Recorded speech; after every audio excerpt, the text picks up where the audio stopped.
Eustáquio, 15 séculos de uma trajetória. Capítulo 5, a destruição do vilarejo. Era uma tarde chuvosa. O castelo do rei encontrava-se exposto à fúria dos raios e trovões que o cercavam insistentes. Iluminava-se a cada relampejar e assustava-se com os ventos irados que percorriam os corredores palacianos, imitando ousados clangores. Trincolejavam os lustres de cristal e as velas cediam inertes ao clamor da ventania. Dentro das muralhas, a vida permanecia quase inalterada, não fosse o temor da cólera dos céus que tantos nobres e cavaleiros escondiam sob o manto de sua venerada valentia. Impaciente, o rei Clovis andava de um lado para outro em seu gabinete de trabalho. Quando pretendia tocar o sino, chamando seu serviçal mais próximo, adentrou a sala abruptamente o adido do visconde Arquibaldo, Menelau, trazendo-lhe notícias. Majestade, o general Rouanet está a caminho. Provavelmente o mau tempo o atrasou. Dentro de alguns minutos estará em vossa augusta presença. Melhor assim, tenho uma importante missão a lhe passar que não me pode esperar. Tal como profetizado pelo criado, minutos depois, Eustáquio era anunciado. Meu bom amigo, necessito dos teus préstimos. Há uma revolta surda em meus domínios. Os burgúndios não querem a unificação de meu reino. O momento exige uma intervenção armada e quero que cuides disso. Certamente, majestade, estou ao vosso dispor. Tendes em mim o mais fiel soldado do reino. Partirei de imediato, necessitando apenas organizar a expedição.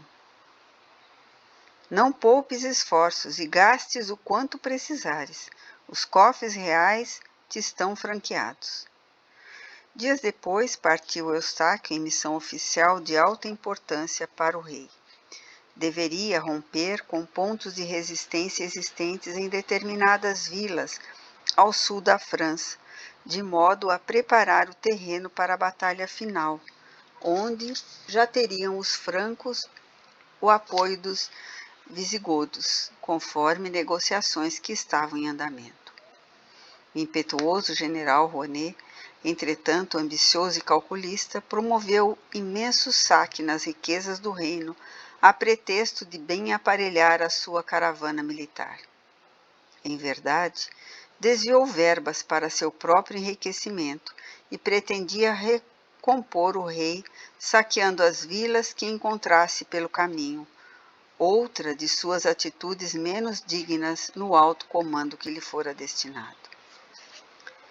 General, interrompeu as reflexões de Eustáquio o conde Bergerot. Haveremos de repor tudo aquilo que desviamos do castelo, mas, sinceramente, não sei como faremos. Ora, Bergerot, não há nada mais simples do que realizar saques vultuosos nos locais pelos quais passarmos. Mas, general, trata-se de roubo contra nossos próprios concidadãos. Bobagem! Imaginemos que será apenas um empréstimo compulsório a engrandecer a campanha militar de Sua Majestade pela unificação do reino. Calado e insatisfeito com a explicação, o conde prosseguiu na viagem, respeitando as ordens despóticas do seu comandante. Algumas horas depois, avistaram um imenso e verdejante vale, cujas montanhas tinham aos pés a mais promissora vila da região. Parada total, anuncia Eustáquio. Descarreguem as armas e montem as barracas. Vamos fixar nosso acampamento nesta clareira. Sem questionamentos, os cavalheiros desmontaram seus animais e cumpriram as ordens recebidas. Minutos após, o general reuniu-se com seu conselho na tenda principal. Eis o plano de ataque, simples e objetivo. Há 4 entradas principais e 2 secundárias para esse vilarejo. Como podeis observar no mapa, Quero homens espalhados por todas elas, bloqueando a entrada ou a saída de qualquer pessoa. Outras equipes seguirão comigo ao centro comercial. O conde Bergerat chefiará a expedição de busca. Burgúndios devem ser prontamente eliminados. Feitos os saques e controlada a situação, os últimos a entrar na vila serão os cavaleiros com as tochas. Incendeiem todas as casas, sem exceção. Não gostaria de ver sobreviventes. Alguma pergunta? Abalados, os líderes dos grupos de ataque se entreolharam e somente o Visconde de Altair interveio. General, não entendo a razão de exterminarmos inocentes tais como mulheres, crianças e idosos. Somos cavaleiros do rei, não mercenários. Não sejas estúpido. Desejas testemunhas vivas de nossos saques? Minhas ordens devem ser obedecidas à risca. Afinal, todos os senhores serão beneficiários igualmente das riquezas que arrecadarmos. Mas, comandante, acredito ser um pouco desumano. Cala-te, tu não deves achar nada, apenas cumpra as minhas determinações. Todos bem conheciam o temperamento explosivo e colérico de Eustáquio e jamais teriam a ousadia de contestá-lo. Mórbido silêncio fez-se na tenda e cada um dos oficiais seguiu cabisbaixo para a sua barraca. Seguro, o general tinha completo domínio da situação. Meses antes, envolvera-se amorosamente e propositadamente com Rita, a filha de Paul, o comerciante mais rico da região. Por seu intermédio, à custa de favores sexuais, conseguiu o mapa da vila, bem como o minucioso relato dos hábitos e costumes dos seus habitantes. Sabia onde estavam guardados os valores do comércio e nenhum palmo do vilarejo lhe escapava do controle. Sem qualquer oposição de seus subordinados, o plano foi executado à risca. Na manhã seguinte, soldados camuflados, escondendo as bandeiras e os símbolos reais, invadiram a pequena cidade e os gritos frenéticos iniciam a chacina. Nesse percurso de terror, Eustáquio recordou-se do local. Era a mesma vila onde vários anos antes estivera em companhia de Gertrudes, para ser curado da fatal tuberculose. Lembrava-se vagamente do velho Genevaldo e de seus conselhos. Altivo, ignorou a coincidência e, à frente de seus homens, fazia questão de pessoalmente subtrair os bens dos comerciantes, mortos cruel e covardemente pelos soldados. A vila já se encontrava em chamas quando uma voz quebrou o silêncio sepulcral que se instalara por toda a região. Muito idoso, imóvel em seu leito, Genevaldo ainda orava, murmurando pequenas frases. Uma brilhante luz dourada cortou a negritude da fumaça que subia aos céus e iluminou por alguns minutos a choupana do ancião. Ingressou, materializando-se no ambiente, o mentor Papisco.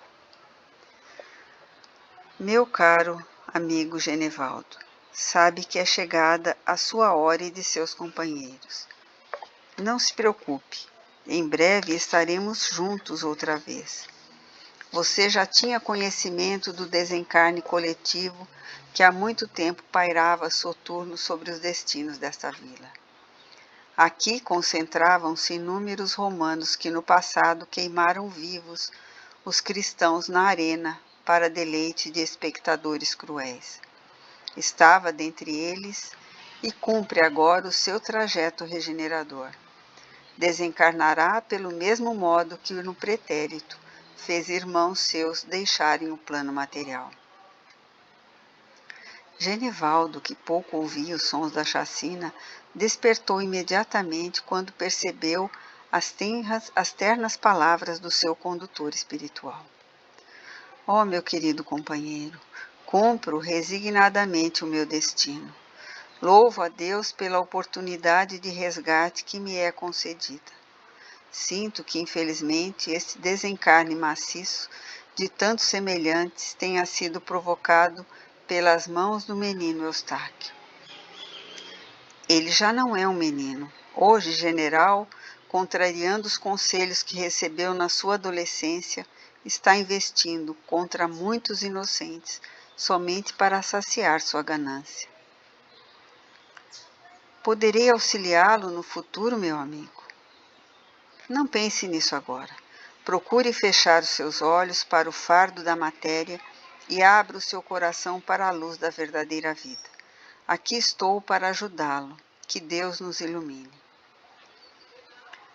Enquanto Genevaldo despia-se de suas vestes carnais, muitas entidades inferiores rondavam o local a fim de resgatá-lo, no momento em que ele passasse ao plano espiritual.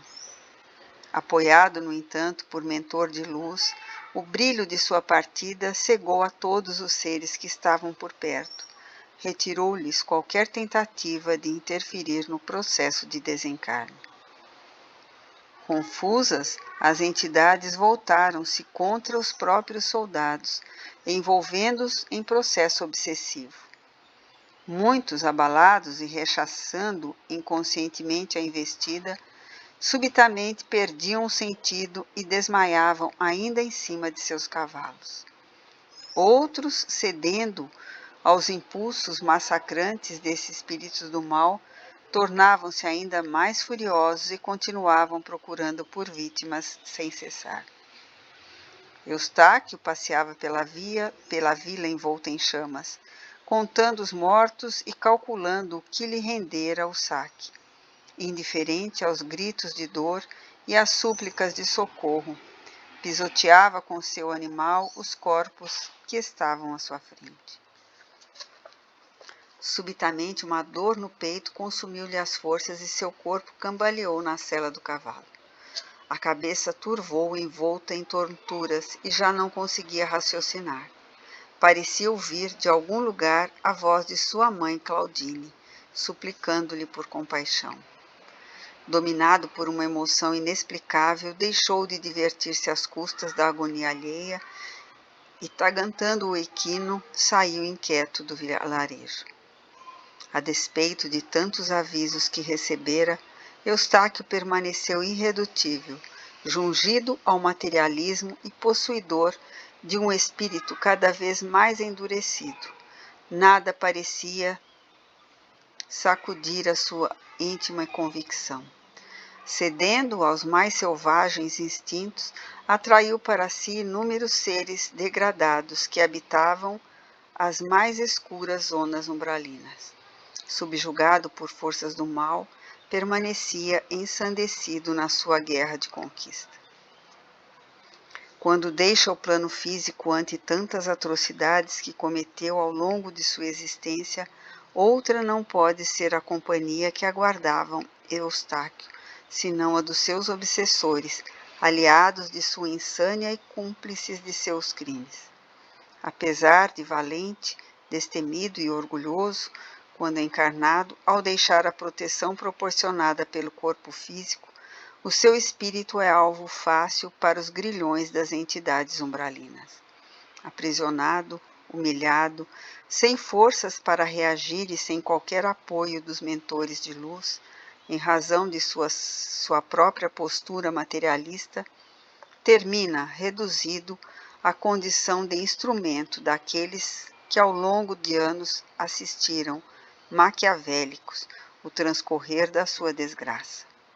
Recupera sua consciência após a morte, testemunhando a traição da esposa com seu venerável rei e o ódio do filho à figura do pai.